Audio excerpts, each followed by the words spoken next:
Hello everyone, this is Bishwajit Mondol. Welcome to Toppers Group WBCS. তোমরা নিশ্চয়ই জানো WBCS 2022 কে target রেখে বিভিন্ন স্যার ম্যাডামরা টপার্স গ্রুপে থিওরি ক্লাস দিচ্ছেন সম্পূর্ণ ফ্রিতে। তোমরা যারা নতুন দেখছো ভিডিওটা বা এই চ্যানেলের নতুন, তাদের বলবো এই চ্যানেলের প্লেলিস্টে রুটিন দেওয়া আছে। তোমরা একটু রুটিনটা দেখে নাও যে কোন কোন স্যার কোন কোন টাইমে ক্লাসটা নিচ্ছেন। টেলিগ্রাম গ্রুপেও তোমরা পেয়ে যাবে, যার জন্য তোমাদের আমাদের টেলিগ্রাম গ্রুপ জয়েন করতে হবে, যার লিঙ্ক এই ভিডিওর ডেসক্রিপশন বক্সে দেওয়া আছে। ঠিক আছে, আমি একটু তোমাদের বলে দিই, আমি অপশনাল জিওগ্রাফি যেটা বেঙ্গলি ভার্সন সেটা নিয়ে আসি এভরি সানডে 7 PM। ঠিক আছে, আজকে আমাদের যেই ক্লাস সেটা হচ্ছে 3 নাম্বার ক্লাস। এর আগে দুটো ক্লাস আমি কমপ্লিট করিয়েছি। ফার্স্ট ক্লাস যেটা হয়েছে সেই ক্লাসে আমি সিলেবাস নিয়ে ডিসকাস করেছি, অর্থাৎ ওটা ছিল ইন্ট্রোডাকশন ক্লাস। তোমরা যারা অপশনাল জিওগ্রাফি নিয়েছো বা একদমই নতুন, তাদের বলবো অবশ্যই ফার্স্ট ক্লাস এবং সেকেন্ড ক্লাস দেখবে, কারণ কিভাবে নোট তৈরি করতে হবে, কিভাবে আমাদের পুরো বিষয়টাকে আয়ত্তে আনতে হবে, আমাদের অপশনাল জিওগ্রাফির কি কি সিলেবাস আছে, সম্পূর্ণ বিষয়টা কিন্তু আমি ছকের মাধ্যমে তোমাদের দেখিয়ে দিয়েছি। ঠিক আছে, আশা করি যদি প্রথম ভিডিওটা তোমরা দেখো তাহলে তোমাদের এই অপশনাল জিওগ্রাফি সম্পর্কে সমস্ত কিছু একদম পুরো ক্লিয়ার হয়ে যাবে। ঠিক আছে, আগামী 1-2 বছর তুমি এটা নিয়েই পড়াশোনা করবে, সেহেতু তোমার এই জিনিসটা অর্থাৎ সিলেবাসটা খুব ভালো করে বুঝতে হবে। আর টাইম নষ্ট করব না, তার আগে বলে দিই আমাদের প্রিমিয়াম ব্যাচ কিন্তু শুরু হয়ে গেছে, কারণ তোমরা জানো টপার্স গ্রুপ একটা ইনস্টিটিউট এবং এখানে অফলাইন এবং অনলাইন দুটো মোডেই কিন্তু তুমি পড়াশোনা করতে পারবে। তার মানে এই না যে ইউটিউবে আমাদের যে ক্লাসের যে কোয়ালিটি সেটা নিয়ে আমরা কোনো রকম কম্প্রোমাইজ করব, সেটা কিন্তু একেবারেই হবে না। ঠিক আছে, তোমাদের সম্পূর্ণ ফ্রিতে তোমাদের ইউটিউবে যেভাবে ক্লাস চলছিল সেভাবেই ক্লাস চলবে। হয়তো একটু স্লো প্রসেসে যাবে, কিন্তু তোমাদের 2022-এর আগে পুরো বিষয়টা কমপ্লিট করে দেওয়া হবে। ঠিক আছে, আর প্রিমিয়াম ব্যাচ একটু বেটার ফ্যাসিলিটি পাবেই, এটা তোমরা সবাই জানো। ঠিক আছে, তো যাই হোক, অপশনাল জিওগ্রাফির বুকও কিন্তু পাবলিশড হয়ে গেছে টপার্স গ্রুপের তরফ থেকে। ভালো ছেলেমেয়েদের আমরা রেসপন্স পাচ্ছি, সেক্ষেত্রে তোমরাও চাইলে এটা পারচেস করতে পারো। দুটো বই আছে, পেপার 1-এর জন্য এবং পেপার 2-এর জন্য। ঠিক আছে, প্রত্যেকটা টপিক খুব সুন্দর করে কভার করা হয়েছে। তোমরা এই আমাদের চ্যানেলের প্লেলিস্টে গিয়ে অপশনাল জিওগ্রাফি বুক বলে সার্চ করো, এই বইটা নিয়ে একটা স্পেসিফিক ভিডিও কিন্তু আমি অলরেডি বানিয়ে দিয়েছি। ঠিক আছে, তো যাই হোক, আজকের আমাদের যে কোশ্চিন সেটা হচ্ছে discuss the problem of coal mining of West Bengal. দেখো, প্রথম দিনের যে ক্লাস যেখানে আমি তোমাদের সিলেবাস বুঝিয়েছিলাম, সেখানে আমি খুব সুন্দরভাবে তোমাদের স্ট্রাকচারটা বুঝিয়েছিলাম। আমাদের যে অপশনাল জিওগ্রাফি তার মধ্যে কি কি আছে, পেপার 1 আছে এবং পেপার 2 আছে। পেপার 1-এর মধ্যে আমি তোমাদের বলেছিলাম একদিন পেপার 1 করাবো, পেপার 1 করাবো, একদিন পেপার 2 করাবো। পেপার 1-এর মধ্যে দুটো ভাগ আছে, গ্রুপ এ এবং গ্রুপ বি। আগের দিন যে 2 নাম্বার ক্লাসটা হয়েছে সেখানে পেপার 1-এর গ্রুপ এর জিওমরফোলজির পার্ট থেকে একটা কোশ্চিন করানো হয়েছে। ঠিক আছে, আজকে পেপার 2-এ চলে যাব আমরা এবং পেপার 2-এর গ্রুপ বি অর্থাৎ ওয়েস্ট বেঙ্গল জিওগ্রাফি থেকে এই কোশ্চিনটা আমরা করব। ক্লিয়ার? এবার প্রশ্ন হচ্ছে, প্রথমেই আমি এই কোশ্চিনটা কেন নিয়ে আসলাম? এই কোশ্চিনটা নিয়ে আসলাম তার পেছনে দুটো কারণ আছে। এক, এটা প্রিভিয়াস ইয়ারে এসেছিল, আর দ্বিতীয়ত তোমাদের এটা বোঝানোর জন্য যে WBCS কোন ধরনের কোশ্চিন বেশি দেয়। দেখো, এই কোশ্চিনটা এসেছিল 2018-তে সম্ভবত। তো এই কোশ্চিনটা কি বলছে, পশ্চিমবঙ্গে বর্তমানে একটা খুব বড় একটা ইস্যু হচ্ছে যে পশ্চিমবঙ্গের যে কোল মাইনিংগুলো রয়েছে সেখানে বিভিন্ন রকম সমস্যা দেখা যাচ্ছে। ঠিক আছে, যার জন্য কিন্তু এই কোশ্চিনটা দেওয়া হয়েছে। তো তোমরা অলওয়েজ কিন্তু যখন অপশনাল জিওগ্রাফির জন্য নোট তৈরি করবে, এই ধরনের ইস্যুগুলোকে বেশি মাথায় রাখবে। যেমন আরেকটা কোশ্চিন আমি বলে দিচ্ছি, যেমন পশ্চিমবঙ্গের চা শিল্পের কি কি সমস্যা রয়েছে, এটাও কিন্তু পরীক্ষায় এসছে। কেন এসছে? কারণ চা শিল্প নিয়ে পশ্চিমবঙ্গে সত্যিই সমস্যা রয়েছে। ঠিক আছে, এটা নিয়ে নিউজেও ব্যাপারটা এসছে, তো সেক্ষেত্রে কোশ্চিন আসতেই পারে। এই টাইপের যেগুলো বার্নিং ইস্যু, এই টাইপের কোশ্চিনগুলো দেওয়ার চান্স কিন্তু সব থেকে বেশি, বিশেষ করে ইন্ডিয়ান জিওগ্রাফি এবং ওয়েস্ট বেঙ্গল জিওগ্রাফিতে। ওকে, তো আর টাইম নষ্ট করছি না। দেখো, আমি তোমাদের বলেছিলাম কোনো একটা কোশ্চিন করার আগে প্রথমে সুন্দর করে একটা ইন্ট্রোডাকশন দিতে হবে। এই কোশ্চিনটার জন্য 20 নাম্বার আছে। 20 নাম্বার আছে, তার মানে এই যে তুমি পাচ্ছ কত, পাচ্ছ সময় 17 মিনিট, তাই তো? 17 মিনিটের মধ্যে তোমাকে কোশ্চিনটা কমপ্লিট করতে হবে। এবার তুমি ডিরেক্ট একদম কি কি প্রবলেম আছে, তুমি ডিরেক্ট প্রবলেমে যেতে পারো না, প্রথমে তোমাকে একটা ইন্ট্রোডাকশন দিতে হবে। কি ইন্ট্রোডাকশন দেবে একটু দেখে নাও। দেখো, মানে আমাদের যে ভারতবর্ষ, প্রথমে ভারতবর্ষ সম্পর্কে একটু বলো যে ভারতবর্ষে কয়লার উৎপাদনের পরিস্থিতি কী আছে। তোমরা এখানে লিখতে পারো বর্তমানে ভারতবর্ষ কয়লা উৎপাদনে পৃথিবীর মধ্যে দ্বিতীয় স্থান অধিকার করে আছে।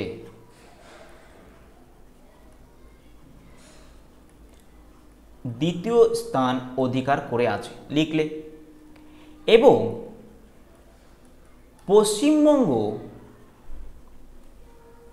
পশ্চিমবঙ্গ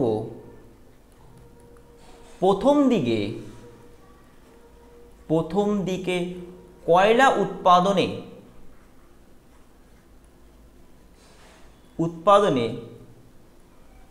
ভারতের মধ্যে প্রথম সারিতে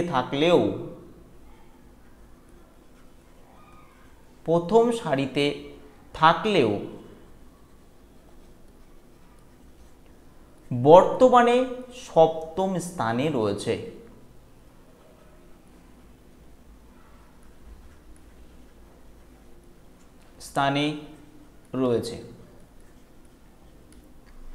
কয়লা উৎপাদনে পশ্চিমবঙ্গ ক্রমশই পিছিয়ে পড়ছে। নিম্নলিখিত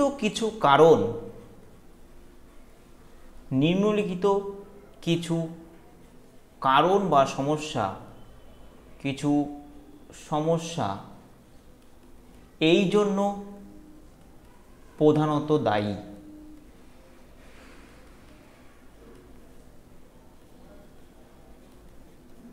ঠিক আছে, একটু বাংলায় যদি বাই চান্স দু একটা স্পেলিং মিস্টেক হয়ে যায় তোমরা একটু অ্যাডজাস্ট করে নিও, কারণ বাংলাতে লেখার অভ্যাস খুবই কম। ঠিক আছে, তো এখানে আমি দেখো সুন্দর করে একটা ইন্ট্রোডাকশন দিলাম।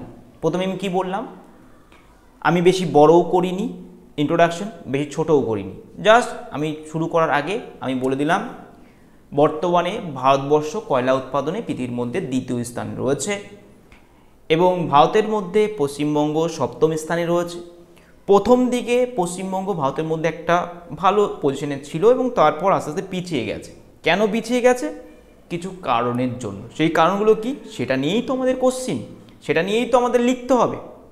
তার আগে এখানে দেখো একটা ডেটা দেওয়া হয়েছে, তোমরাও অবশ্যই তোমরা এতগুলো সালের ডেটা না দিতে পারলেও 2020, 2019 এবং 2018 ডেটা অবশ্যই দেবে। এই 3টে সালের ডেটা অবশ্যই কিন্তু তোমরা এখানে দেখাবে, তাহলে কোশ্চেন অ্যান্সারটা স্ট্যান্ডার্ড হবে। ঠিক আছে, দেখো প্রথম পজিশনের কান্ট্রি ওয়াইজ যদি বলি, চায়না প্রথম, ইন্ডিয়া সেকেন্ড। 2020 সালে 765.5 মিলিয়ন টন কয়লা উৎপাদন হয়েছে।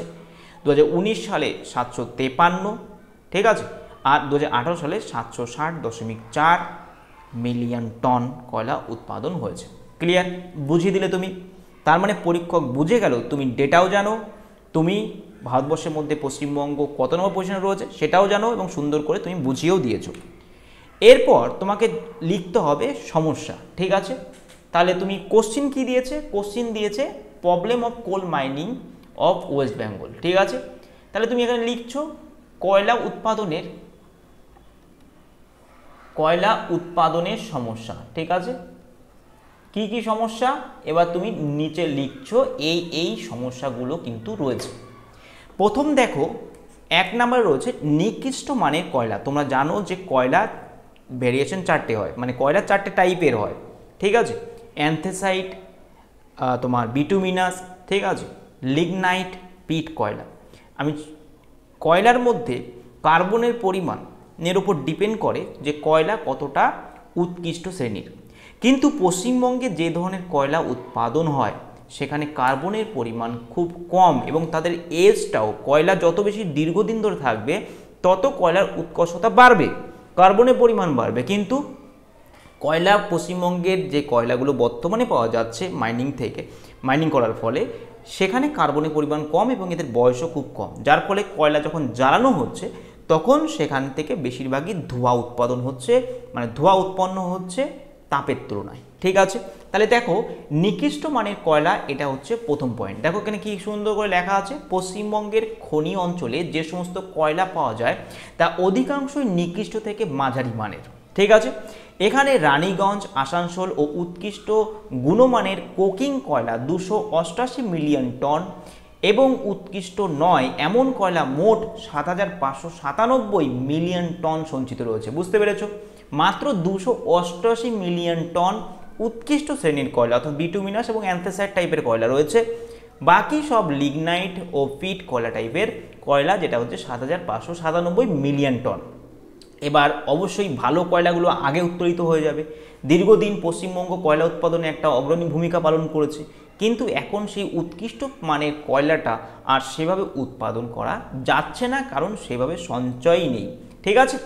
অন্যদিকে নিকৃষ্ট মানের কয়লা সঞ্চয়ের পরিমাণ সীমাহীন। এছাড়া দার্জিলিং ও পার্বত্য অঞ্চলে স্বল্প পরিমাণে নিকৃষ্ট মানের লিগনাইট ও বাদামি কয়লা পাওয়া যায়। এছাড়া এখানে উত্তোলিত কয়লায় কার্বনের পরিমাণ কম থাকায় তাপ উৎপাদনের ক্ষমতাও কম, ঠিক আছে। আমি যেটা তোমাদের বোঝালাম সেটাই, কার্বন যত কম থাকবে তত কয়লার নিকৃষ্ট শ্রেণীর হবে, তত তাপ উৎপাদন কম করবে, ধোঁয়া বেশি ছাড়বে, ঠিক আছে। তো এটা লিখলে। দ্বিতীয় পয়েন্ট লিখছো সীমিত তাপ শক্তি। পশ্চিমবঙ্গের অধিকাংশ কয়লা লো ভোলাটাইল, অর্থাৎ এই প্রকার কয়লার তাপ উৎপাদনের ক্ষমতা কম। কেন কম, একটু আগেই বললাম, এই ধরনের কয়লার মানে কার্বনের পরিমাণ কম এবং এগুলো অন্তত এদের বয়সটাও কম অন্যান্য কয়লার তুলনায়, যার ফলে কি হচ্ছে, বেশিরভাগ ধোঁয়া উৎপাদন হচ্ছে, ধোঁয়া উৎপন্ন হচ্ছে তাপের তুলনায়, ঠিক আছে। 3 নম্বর পয়েন্ট দেখো কি বলছে, বলছে অধিক জলীয় বাষ্প। এখানকার কয়লায় জলীয় বাষ্পের পরিমাণও বেশি থাকায় কয়লায় পরিপূর্ণ ব্যবহার সম্ভব হয় না। 4 নম্বর পয়েন্ট কি বলছে দেখো, 4 নম্বর পয়েন্ট বলছে গ্যাস বের করার সমস্যা। পশ্চিমবঙ্গের খনি অঞ্চলে প্রযুক্তির অভাবে গ্যাস বের করে দেওয়া যায় না, যা কয়লা কার্বনেটের পরিমাণ কমিয়ে দেয়। এটা কার্বনের পরিমাণ হবে, হ্যাঁ, কার্বনের পরিমাণ কমিয়ে দেয়, ফলে কয়লার গুণগত মান হ্রাস পায়। দেখো পশ্চিমবঙ্গের যে সমস্ত কয়লা খনিগুলো রয়েছে, ঠিক আছে, মানে তুমি আসানসোলে যদি যাও, রানীগঞ্জ যদি যাও, যে সমস্ত কয়লা খনিগুলো রয়েছে সেখানে যে প্রযুক্তিতে কয়লা মাইনিং করা হয়, ঠিক আছে, যে পদ্ধতিতে কয়লা উত্তোলন করা হয় সেই প্রযুক্তিটা বহুদিনের পুরনো, আধুনিকতার ছোঁয়া সেখানে নেই।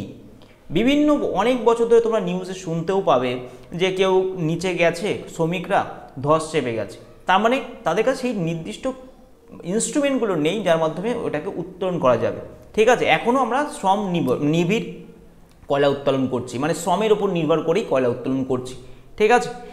যে কয়লার খনির মধ্যে যে গ্যাসটা থাকে সেই গ্যাসটাকে ঠিক পর্যায়ে বের করার মতো ক্ষমতা কিন্তু পশ্চিমবঙ্গের যে মাইনিংগুলো রয়েছে, কোল মাইনিংগুলো, সেখানে কিন্তু নেই, যার ফলে কিন্তু এর কয়লার গুণগত মানও হ্রাস পাচ্ছে। 5 নম্বর পয়েন্ট দেখো কি বলছে, বলছে অক্সিজেনের অভাব।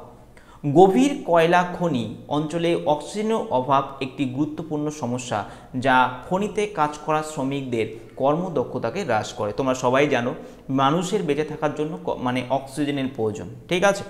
এবার পশ্চিমবঙ্গে যে সমস্ত কয়লার খনিগুলো রয়েছে সেগুলো দীর্ঘদিন ধরে তারা ওগুলোকে ওখান থেকে উত্তোলন করছে, তার ফলে ওগুলো অনেক ডিপ হয়ে গেছে। এর ফলে কী হচ্ছে, নির্দিষ্ট প্রযুক্তিও নেই, আধুনিকতার ছোঁয়া নেই, কিছু নেই, সেখানে অক্সিজেনের অভাব রয়েছে, যার ফলে শ্রমিকরা যে পার্সেন্টেজ বা যে কর্মদক্ষতা দেখাতে পারে অক্সিজেনের অভাবে গিয়ে সেখানে কিন্তু সেই কর্মদক্ষতাটা দেখাতে পারছে না, ঠিক আছে, যার ফলে প্রোডাকশনের রেটও কমে যাচ্ছে। নতুন নতুন খাদানের অভাব। নতুন নতুন খাদান কখন হবে, যখন রিসার্চ করা হবে যে কোথায় খনি রয়েছে, কোথায় কয়লা রয়েছে, কোথায় উৎকৃষ্ট শ্রেণীর কয়লা রয়েছে, সেগুলো তো বন্ধই হয়ে গেছে, সেগুলো তো হচ্ছেই না, ঠিক আছে। দেখো এখানে লেখা আছে, পশ্চিমবঙ্গে অর্থের অভাবে কয়লা খনি অঞ্চলে নতুন নতুন খাদান সৃষ্টি করা যায় না, ফলে পুরনো খাদানগুলি থেকে বছরের পর বছর কয়লা সংগ্রহ করা হয়, যা কয়লা উত্তোলনে অনেক সমস্যার সৃষ্টি করে। বোঝা গেল, নতুন নতুন কয়লার খনি আগে খোঁজার জন্য যে রিসার্চের প্রয়োজন হয়, সরকারই তো সেগুলো করবে, কিন্তু সেইগুলো ঠিকঠাকভাবে করা হচ্ছে না, যার ফলে সেই পুরনো খাদান সেখান থেকেই কয়লা উৎপাদন করা হচ্ছে, যার ফলে প্রোডাকশন রেটও কমে গেছে। এটাও কিন্তু পশ্চিমবঙ্গের কয়লা বা কোল মাইনিংয়ের একটা অন্যতম সমস্যা। 7 নম্বর পয়েন্ট দেখো, খনিতে দুর্ঘটনাজনিত কারণে কয়লার গুণগত মান হ্রাস, ঠিক আছে। পশ্চিমবঙ্গের কয়লা খনিগুলোতে আগুন লাগলে তার নেভানোর সুব্যবস্থা নেই, ফলে কয়লা পুড়ে নষ্ট হয়ে যায়। 8 নম্বর পয়েন্ট কি বলছে, কয়লা উত্তোলনের ক্রমবর্ধমান খরচ ও আনুষঙ্গিক ব্যয়। যদি কোনো একটা কারখানাতে, ধরো আমি কারখানা দিয়ে তোমাদের বোঝাচ্ছি, কোনো একটা কারখানাতে ইনস্ট্রুমেন্ট যদি পুরনো দিনের হয়, যদি আধুনিক না হয়, দেখা যাচ্ছে একটা মেশিন আছে, সে 1 ঘন্টায়, ঠিক আছে, 1 ঘন্টায় সে যে প্রোডাকশনটা করছে, বর্তমান দিনের আধুনিক মেশিনগুলো দেখা যাচ্ছে 1 ঘন্টায় তার থেকে 10 গুণ প্রোডাকশন করে ফেলছে, পাওয়ারের কনজামশনও সেম করছে, ঠিক আছে। কারণ কি, টেকনোলজি আস্তে আস্তে কি আপডেট হচ্ছে, সেগুলোকে আপডেট করা প্রয়োজন। তুমি যদি সেই পুরনো জিনিস নিয়ে বা পুরনো মেশিন নিয়ে পড়ে থাকো, তাহলে কি হবে, সেইগুলো প্রোডাকশনও করতে পারবে না বেশি করে টাইমের মধ্যে, প্লাস তাদের যে পাওয়ারের কনজামশন সেটাও বেশি হবে, তাদের দেখরেখের জন্য যে দেখাশোনার জন্য যে খরচা সেটাও বেশি হবে, ঠিক আছে, যার ফলে কি হবে, প্রোডাকশন রেট কমে যাবে। বোঝা গেল, সেটাই বলছে যে কয়লা উৎপাদনের পশ্চিমবঙ্গে যে কয়লা উৎপাদন হচ্ছে সেখানে যে মেশিনগুলো রয়েছে, যে যন্ত্রপাতির প্রয়োজন, যে ইনস্ট্রুমেন্টের প্রয়োজন, সেগুলো খুবই পুরনো, ঠিক আছে, যার ফলে উৎপাদন ব্যয় মানে উৎপাদন কম হচ্ছে, পাওয়ার কনজামশন বেশি হচ্ছে, যার ফলে খরচাটাও বেশি হচ্ছে। ওকে, পরটা দেখো কি আছে, কলিয়ারি অঞ্চলে ধস। খনি থেকে কয়লা উত্তোলন হওয়ার পর সেই স্থানগুলি সঠিক রক্ষণাবেক্ষণের অভাবে রানীগঞ্জ আসানসোল অঞ্চলে ধস ও ভূমিভাগ বয়ে যাওয়ার ঘটনায় প্রায় ঘটে চলেছে। এর ফলে চাষযোগ্য জমি, বসবাসের জন্য ঘরবাড়ি, রাস্তাঘাট, পানীয় জলের ব্যবস্থা, নিকাশি বন্দোবস্ত ইত্যাদি কোনো না কোনোভাবে ক্ষতিগ্রস্ত হচ্ছে।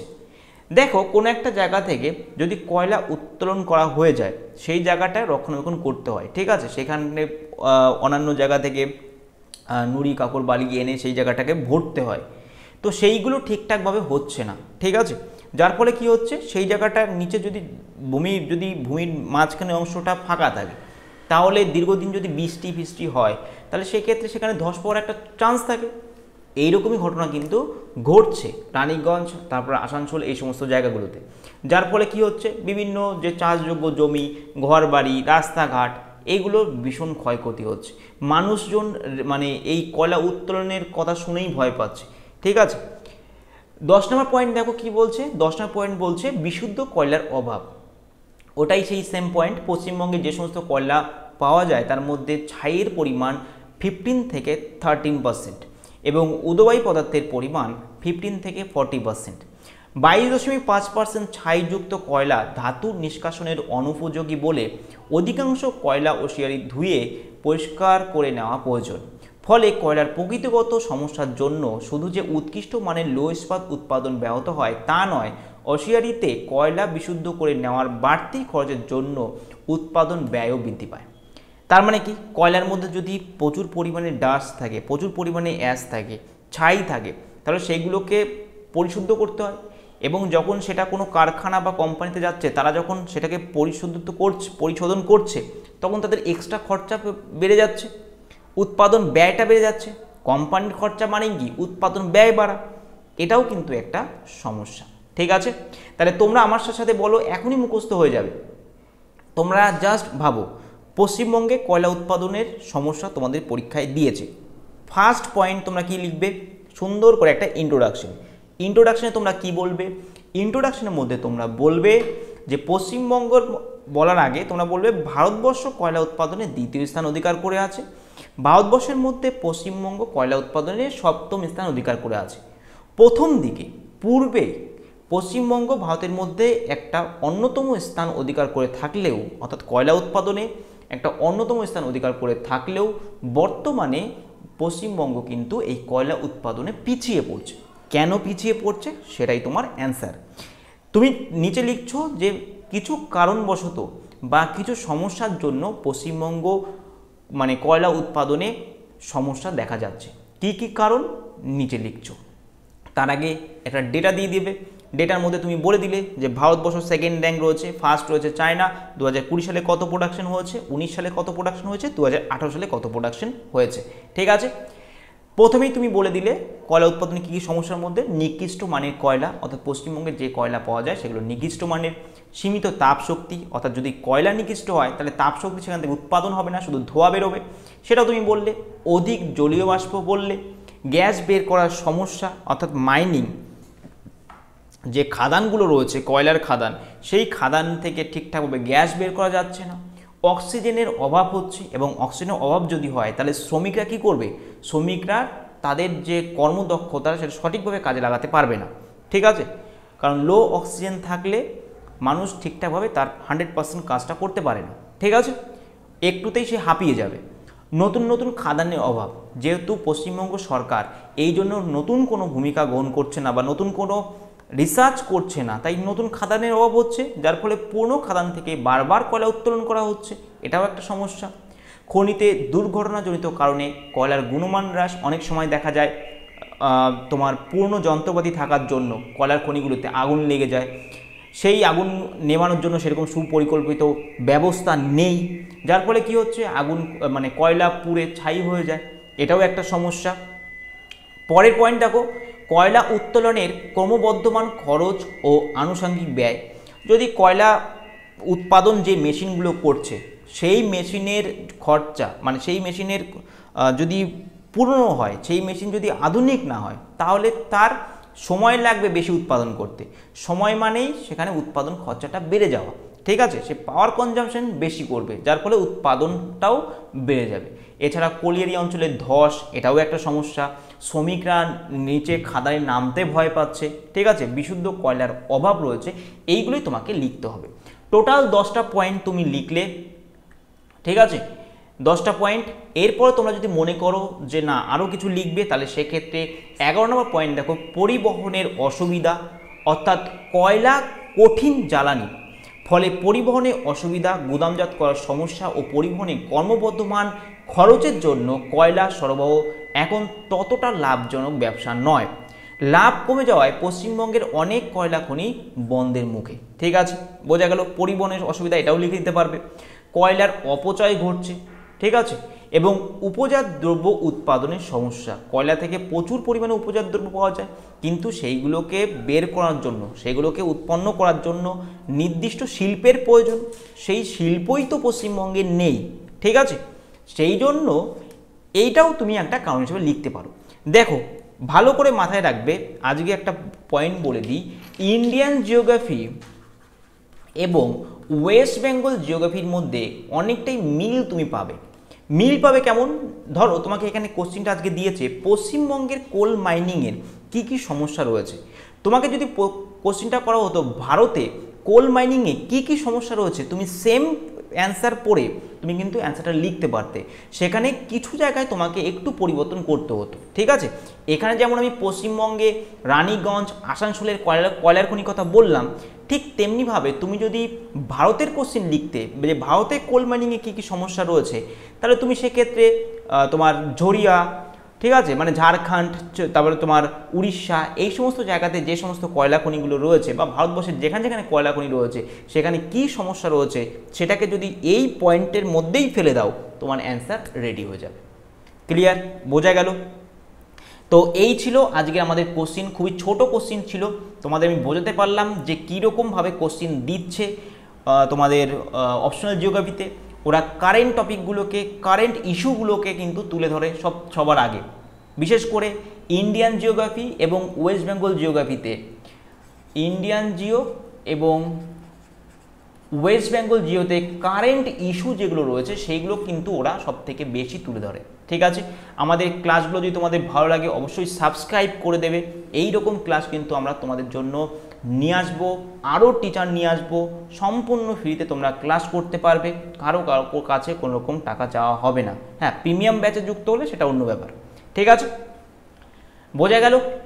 এর পরের দিন আমরা যেটা করব সেটা হচ্ছে ইন্ডিয়ান জিওগ্রাফিটা একটা কোশ্চিন করব, এইভাবেই আমরা কিন্তু এগোবো। ঠিক আছে, পিডিএফ যদি তোমাদের পেতে হয় এই ভিডিও ডেসক্রিপশন বক্সে দেখো বিশ্বজিৎ স্যার ক্লাস বলে টেলিগ্রাম গ্রুপের লিঙ্ক দেওয়া আছে, সেখানে জয়েন করে যাও।